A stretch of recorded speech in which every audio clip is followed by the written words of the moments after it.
ಮಾರಕಾಸ್ತ್ರಗಳಿಂದ ಹಲ್ಲೆಗೈದ ಪತಿ, ಪತ್ನಿಯ ಬೆರಳು ಕತ್ತರಿಸಲು ನೋಡಿದಂತಹ ಕಿರಾತಕ. ಹಾಗಾದರೆ ಇಲ್ಲಿ ನಡೆದದ್ದಾದರೂ ಏನು ಎಂದು ನಾನು ನಿಮಗೆ ಈ ವಿಡಿಯೋದಲ್ಲಿ ತಿಳಿಸಿಕೊಡುತ್ತೇನೆ.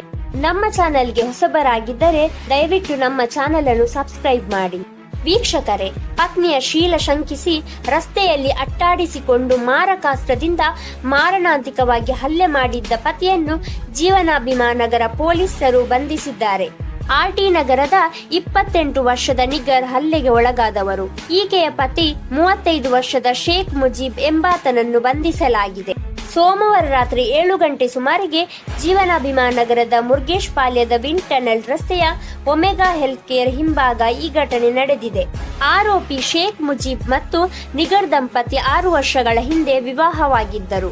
ಆರ್ಟಿ ನಗರದ ಬಾಡಿಗೆ ಮನೆಯಲ್ಲಿ ನೆಲೆಸಿದ್ದರು.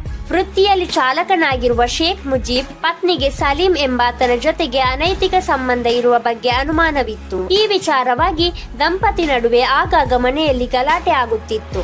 ಇದರಿಂದ ಮನನೊಂದು ಪತ್ನಿ ನಿಗರ್ ಪತಿಯಿಂದ ಪ್ರತ್ಯೇಕಗೊಂಡು ಕಳೆದ 6 ತಿಂಗಳುಗಳಿಂದ ಜೀವನಾಭಿಮಾನಗರದ ಪೇಯಿಂಗ್ ಗೆಸ್ಟ್ ನಲ್ಲಿ ನೆಲೆಸಿದ್ದಳು. ಊಬರ್ ಕಂಪನಿಯಲ್ಲಿ ಕೆಲಸ ಮಾಡುತ್ತಿದ್ದಳು. ಪತ್ನಿ ನಿಗರ್ ಪ್ರತ್ಯೇಕವಾಗಿ ನೆಲೆಸಿದ್ದರೂ ಸಹ ಪತಿ ಶೇಖ್ ಮುಜೀಬ್ ಆಕೆಯ ಬಗ್ಗೆ ಕೋಪಗೊಂಡಿದ್ದ. ಹೀಗಾಗಿ ನಿಗರ್ ಉಳಿದುಕೊಂಡಿರುವಂತಹ ಪೇಯಿಂಗ್ ಗೆಸ್ಟ್ ಬಳಿಗೆ ಸೋಮವಾರ ಸಂಜೆ ಹುಡುಕಿಕೊಂಡು ಬಂದಿದ್ದ. ಪೇಯಿಂಗ್ ಗೆಸ್ಟ್ಗೆ ಪತ್ನಿ ಇನ್ನೂ ಬಾರದಿದ್ದ ಹಿನ್ನೆಲೆಯಲ್ಲಿ ಹೊರಗೆ ಕಾದು ಕುಳಿತಿದ್ದ.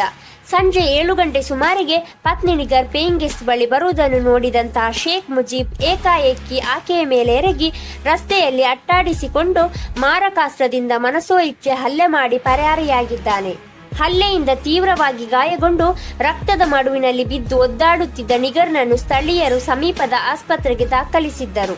ಈ ಸಂಬಂಧ ದಾಖಲಾದ ದೂರಿನ ಮೇರೆಗೆ ಕೊಲೆಗೆ ಯತ್ನ ಪ್ರಕರಣ ದಾಖಲಿಸಿಕೊಂಡಿರುವಂತಹ ಪೊಲೀಸರು ಕಾರ್ಯಾಚರಣೆ ನಡೆಸಿ ಆರೋಪಿಯನ್ನು ಬಂಧಿಸಿದ್ದಾರೆ ಎಂದು ಅಧಿಕಾರಿಗಳು ತಿಳಿಸಿದ್ದಾರೆ.